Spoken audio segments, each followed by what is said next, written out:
Once upon a time, there was a good old traditional housewife. She cooked, she cleaned, cared for her children and the man of the house, and of course, she didn't talk back. She was both obedient and soft by nature. She was a good woman who always made good choices.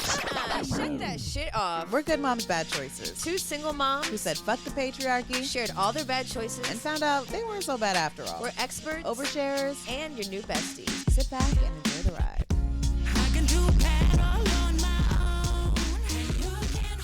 Welcome back to Good Moms Bad Choices. I'm Erica. And I'm Mila. And it's motherfucking Wednesday, bitches. Hump day, bitches. It's a hump day, bitch. Are you getting humped tonight? Because I am, and that's all right. I got humped this morning. Oh.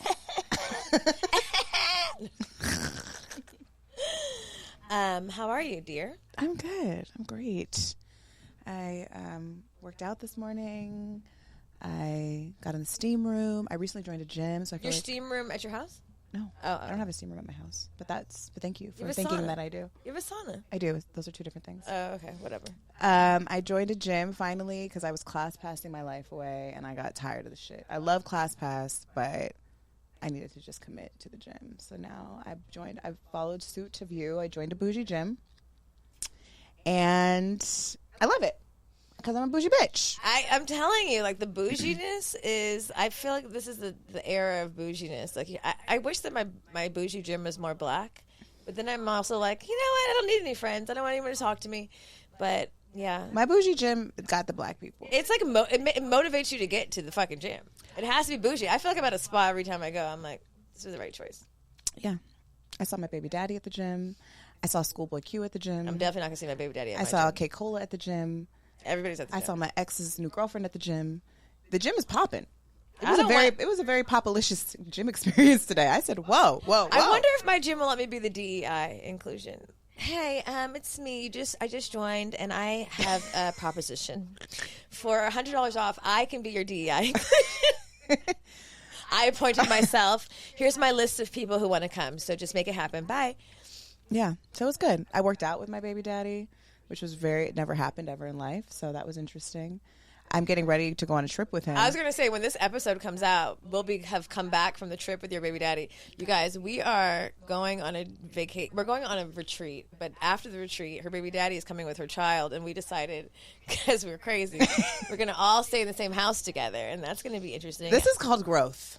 This is called evolution. This is called we are in a different place, I think. I mean, at the end of the day, we had kids with the baby daddies. At some point, like, if my baby daddy wasn't such a fucking asshole and so bipolar, we would be friends too, because, nigga, I've known you for 25 years. We've made life together. So that would be ideal. And I wish that it was more ideal. Maybe in my distant future, we'll have more of a friendship, and Orlando and him will just be so... Maybe I'll rub my baby daddy future energy on you. Sprinkle it on over. Maybe he'll get some maturity or something. Orlando, you're supposed to be supportive of this. Don't you see Alicia Keys and Swiss Beats? God, grow up. This is why my life can't. No maturity anywhere. So anyway, yeah, that's where I'm at today. Yeah. Beautiful. Mm-hmm. I'm happy to hear that.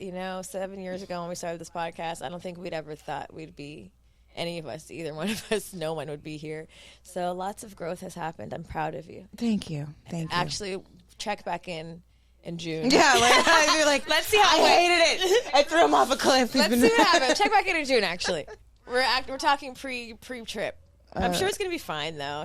We have the kid there. Fine, the kid is there to buffer the thing. You guys are there. I made sure I was like, Jamila, you have to stay in the house. Come with I us. was like, so we're going on an adventure. Bye. Come. No, it'll be fun. He's fun. Yeah, I mean, I'm not really worried about him. Anyway, how are you? I'm good. I'm good. Yeah, great. I love that. I love that for you. That's like a bitchy thing, right? We have established that that's a bitchy thing to say. I say it because everyone's saying it, but I feel like it's bitchy. I remember the first time someone said it to me and I was offended. I was like, are you being a bitch? Oops. Oh, it's a reminder of my dad date. Today? I just always have a reminder to go on a date with my dad, but it doesn't ever happen. God, that sounds really sad. It's just That sounds really sad. It's there so I remember to do it, you know, Okay. or call him at least. Okay, good idea. You know? That's a good idea. Oh, actually, you know what? We had a party at our house this weekend for Sunday dinner, and it was really nice. And my dad came, and he brought food, and it was really nice. And then, I gave a speech about connection, and then he hugged me for like 8 minutes straight. I'm like, are you kidding me? Your dad called me by accident the other day. He did? With all his friends. I forgot to tell you. Did he speak to you? Yeah. Oh, okay. He called me on WhatsApp, and I was like, Miles is calling me? And then there were like 3 other men on the phone. He's like, oops, I called you by accident, but how are you? I love you. And I think your dad is going through a soft era because, like, he's said a few things to me recently where I'm like, you know, Miles, you're softening up. Yeah, he hugged me for like 8 minutes at my party, so I was like, maybe this means he's proud. He is proud of you. Yeah. My brother came. It was nice. It was fun. Anyway, you guys, we have a very special guest today in-house, one that I have personally stalked for probably upwards of a year to 2. That's how my stalking is, just how I put the spidey senses, the frequencies out to who's going to be the guest. And this week we have the founder of the Progressive Love Academy, wife, mother, businesswoman, entrepreneur, matriarch, Kenya Stevens. Hello, polyamory expert. Polyamory expert. Okay. Basically, you guys, she's mastering life. She has 10 husbands. She didn't want to be sensational about that. Well, I want to know. I got questions, okay? 10 you got 10 husbands? I don't know how many. Oh, shit. Actually, I mean, I have husbands, boyfriends, and friends. They are different categories. Oh, wow. I can say clearly I have 4 husbands that are life partners. Well, you say, okay, husbands in the traditional sense, like you guys walked down the aisle, put a ring on it, and then like went to the courts because you can't. No, it didn't go to the Can't courts. go to the courts. Can't go- But you You have did a ring for all 4. Like how No, does I that only work? have a ring for the one that I most recently married. Oh, Where's your original husband? He did good. I don't wear that. Like, I switch them out. I Okay, don't you just can't wear wear 'em all all. 4 of them at the same time. I could. You should, bitch. Y'all was talking about being bougie. I should be bougie. I should be more bougie. Yes, you need them all 4. So this is my ring from husband number 3. This is my ring. I mean, Orlando. one might feel less than the other though, because like one is like smaller than the other. That would, yeah, it could deflate egos. Yeah. Oh, well, listen. You saw the hand. You should have stepped your game up. Okay, if you're gonna be number 4, you got to come with the 4th. Yeah. When I first found Kenya on the internet, I immediately showed Orlando. I was like, look at her. She has a lot of husbands, and he was like, "Get that shit out of my face." He was just like, He "Girl." wasn't open-minded. No, he wasn't really trying to hear me have multiple husbands, but I've been massaging it deeply into his aura. That's why she was on Love Like This. I'm like, you know what? She's here. We should just talk to her so you can get a better understanding of the husbands. You want more? You want more than one husband? No, I don't.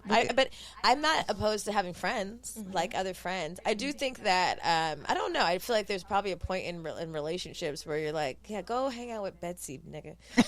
Yeah. You know, like I just feel like I understand that there may be a time in our relationship where things will come up and like feelings for other people may exist. I know you're looking at me fucking crazy because Why are you looking at her like that? I'm not. She's judged. She's not. bitch, I know you so. No. Are you judgmental of Polly? No. Wait, just zoom. She's judgmental of me. Zoom into her face.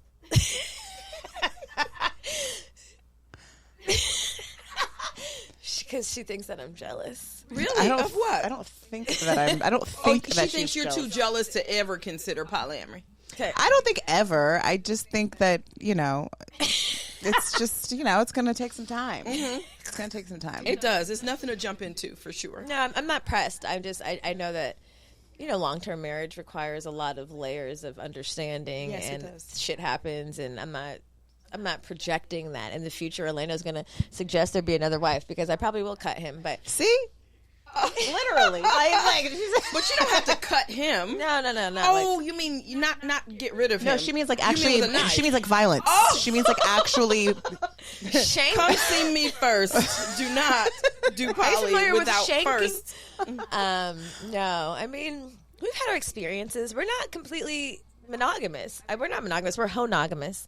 I forgot to tell you, like, we're honogamous. We are open to indulging in experiences that are pleasurable with each other.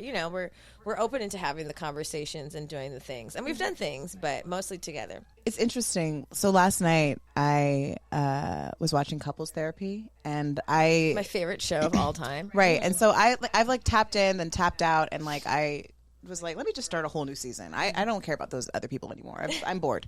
So I started with season 4, and there was a poly couple. Oh, on there. right.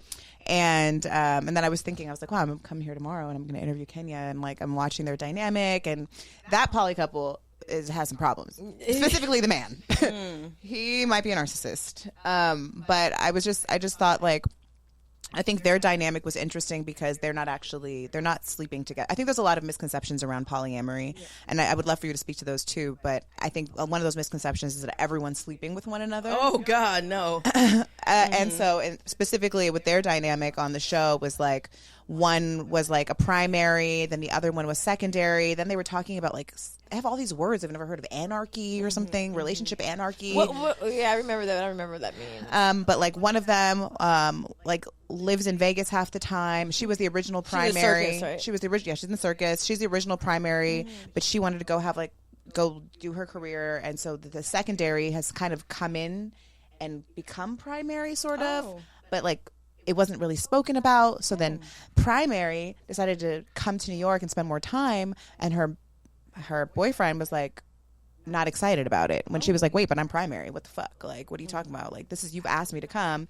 And so I don't know. I was just like, this is why I think polyamory in general gets a negative rap, because it feels like there's so many dynamics that have to be considered. There's so many emotions and have to be considered, and relationships one-on-one are hard enough that it's like, now we have to consider all these people's feelings and have a job and be a parent and, like, you know, deal with the world and life. Like, so it's like, I'd rather just do one. It's not for the faint of heart.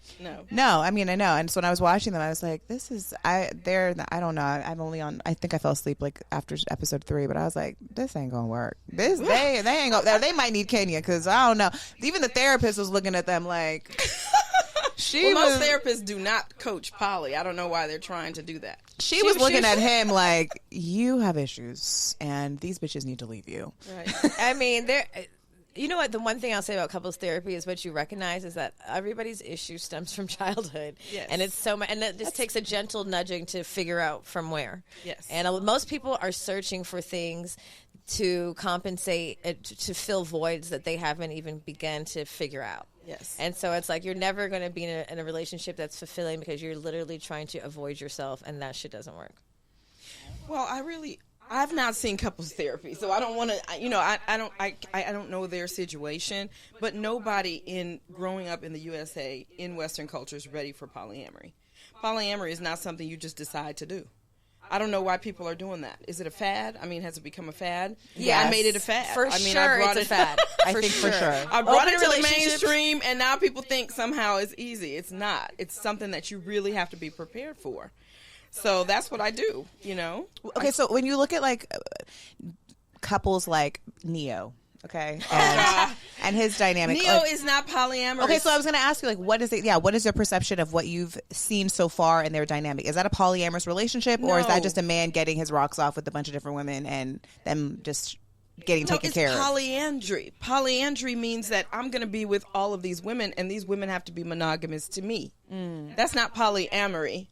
So polyandry, I don't even coach polyandry because that's like me coaching slavery. I'm not.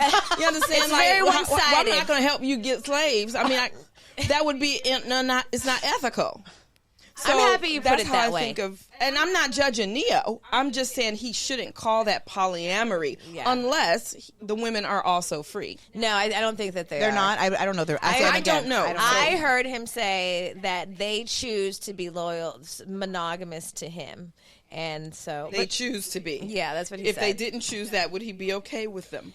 Yeah, most of the men that I've just who call themselves poly, when I ask that question, because that's always my first question, it's always no, and then I can't hear anything else you say because nigga, you sound stupid, right? Because they don't even know the name, the definition of what they're doing, right? It's polygyny. So how can I even how can we even continue the conversation when you want things that are one sided? You don't want partners, you want minions and indentured slaves, right? Yeah. My husband came to me with that at first. You know, he thought of polygyny that was the first, that was the first stop on our polyamory Wait, journey. okay, so polyandry, Yes. polyamory, and polygyny? Yes. What is polygyny? Polygyny is when one man wants to have multiple female partners, but those women cannot have other men. Wait, okay, but I thought that was that's not polyandry? No, polyandry is when one woman wants multiple male partners and all those partners are monogamous to her. Oh, okay, so it's, okay, got it. Okay. And polyamory is more around that centrifugal force where everyone is free. That's where I live. I don't know any women who are polyandrous, except the ones who's lying to the men and saying that she's monogamous to them and she has a collection of men. Right. But that's not really polyandry because those men would know about each other. Right. All of the polys talk about consent, talk And about honesty, talk about, being able to express yourself authentically in your You relationship. hear that? If you're actually poly, you're honest. Okay. Yeah. Now Step there's a one. difference between honesty and authenticity. I don't believe in honesty so much. We should talk about that. Yeah. Because a lot of people say, well, you should be honest. Honest about what? Usually when people say you should be honest, they're saying you should tell me who you slept with. It's not really a thing. Authentic, like I can authentically tell you, if you ask me where I was last night, I can say authentically, I don't feel like sharing that with you. I don't feel safe sharing that with you. Or I don't feel like we know each other well enough for me to owe you that information. That's an authentic answer. When people say honesty, tell me where you were last night. Well, at 10 o'clock I was here. At 11 o'clock I was here. I was with this person. No one is honest. Well, that's because that goes back to, that's even when we're talking about the difference between honesty and transparency, right? It's like, right. Transparency is usually when you're forthright, you're forthcoming, you're Yes. going to share without being asked. But if you feel Sure. interrogated by the questions, then You you're won't. I'm not gonna tell you shit. Because why the fuck are you in my business, bitch? Right. And then you won't be transparent if you're secretly feeling terrified that you're Be in somebody gonna trouble. jump down your throat. Right. But authentically, I could say, hey, I really don't feel comfortable sharing with you because last time you jumped down my throat, so I'm going to hold that information. That is authentic. So I want to know, where did this all begin for you? Like, when did you begin, I guess, in your journey into polyamory? Was it like, have you always been kind of just open, or was this something occur, or a relationship dynamic occur where you're like, yeah, nah? Well, I mean, starting at the beginning, y'all know all humans are very open. You have to think back to the 2nd grade, to the 5th grade. That was our boyfriend. We like him. Like, we like him. So, humans are not a monogamous species. Monogamous species only have sex with one other per lifetime. And if that mate should die, their sex drive dies as well. So humans are not a monogamous species. 4% of mammals are monogamous. So, if you want to go all the way back where it started. I'm talking about you. Oh, me. Well, I'm telling you, this human in front of me. Well, in my marriage, I've been married for 30 years. So I think at year 4 of my marriage, I started having feelings for other men. One in particular who was, somebody in my community circle. My husband and I went to Howard. We met at Howard. And we're both Howard graduates. And so we were living in D.C. It's fine men in D.C. And we had beautiful communities. But yeah, I felt myself attracted to somebody, and I did tell my husband. And I told my marriage counselors, and they told me to nix it. They said, this is not acceptable, but how do you nix having dreams, moist dreams about a man, and really, how do you stop the dreams? How do you stop the desire? You don't and you can't. And nobody told me that before I got married. I thought when you get married, magically you have the ring on, and you magically do not think about other people. But that wasn't true. So that was nixed, socially, I didn't carry it out. Then, like, at year 11, my husband had the same experience with somebody at his job. Wait, so how did your husband take it when you told him at year 4? My husband and I are very spiritual. We were also involved in spiritual communities. So we already knew that, you can handle emotion. You can handle people's authenticity. We had learned that through our spiritual practices, meditation and yoga and all the feng shui, and we were deep into this world. So he wasn't like, what the fuck? Nigga, what?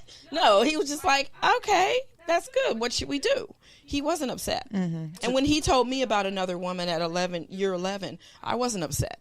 He hadn't had sex with her. I hadn't had sex with the guy. We were just having authentic conversations. So what was our training in that? I don't know. I wish more people could do it, though. It makes you friends first. So then after year 11, when this was revealed, still no, you guys didn't open up your relationship then? No, because I said, he said, well, I'm thinking about polygyny.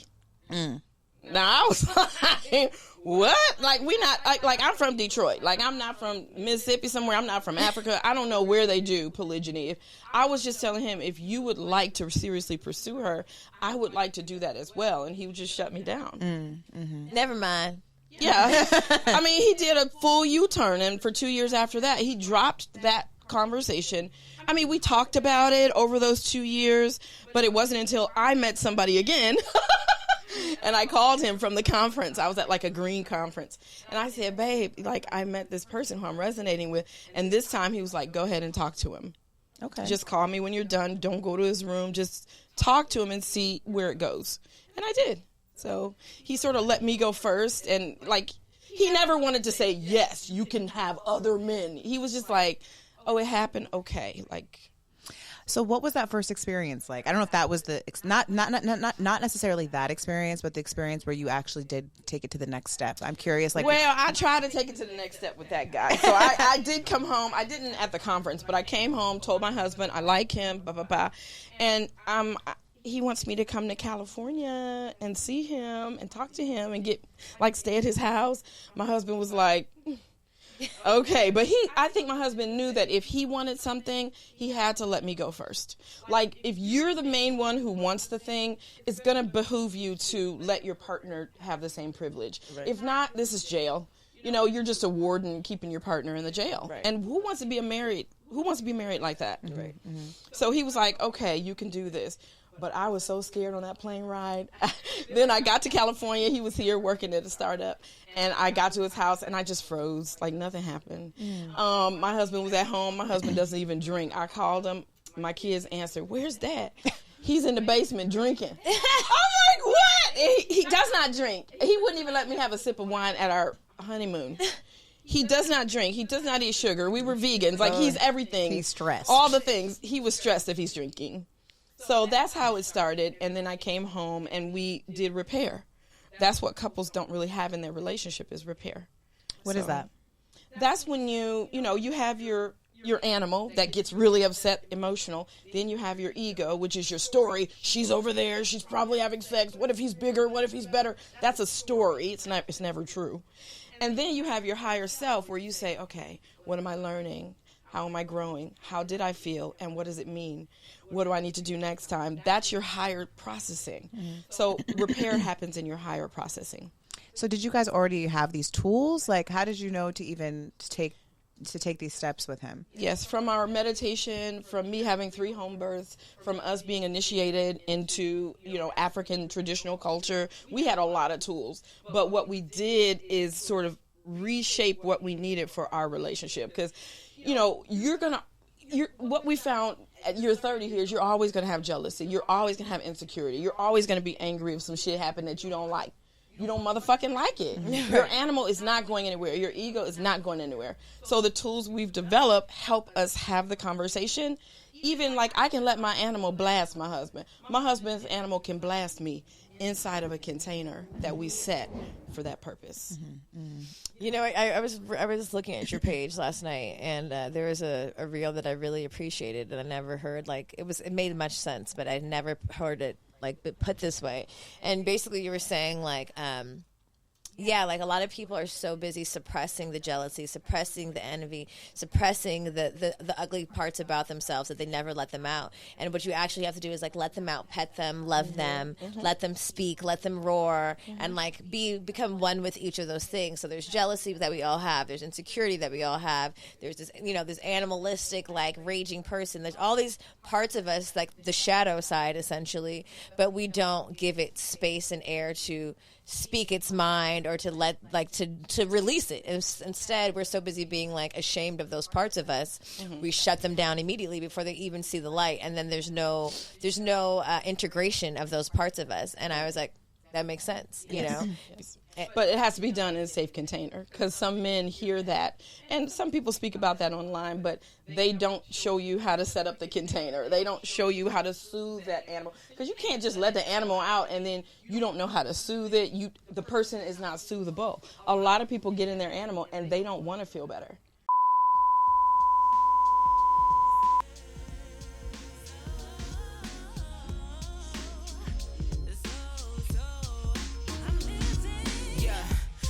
been so good, can't you tell? I went through a drought, that's until I found a well. Made my heaven on earth, I used to be broke as hell. Now I got the blues dancing like Beyonce, Giselle. Throat chakra popping, it's power in our voices. Patriarchy kept it in a box to exploit us. Women put the P in power, so it's pointless. They want me to be good, so I make bad choices. Bad mom, not a bad mom, but a bad mom. Get her in on, put cannabis in her bath bomb. Walked in, boss was capping, I blew his cap off. Top dog now, I'm immune to the cat calls. Curvy in the waist, but straight to it like a dollar sign. Mother and a lover, intuitive like a water sign. Warrior in the winter and sensual in the summertime. I do it all, ain't no one I need to run it by.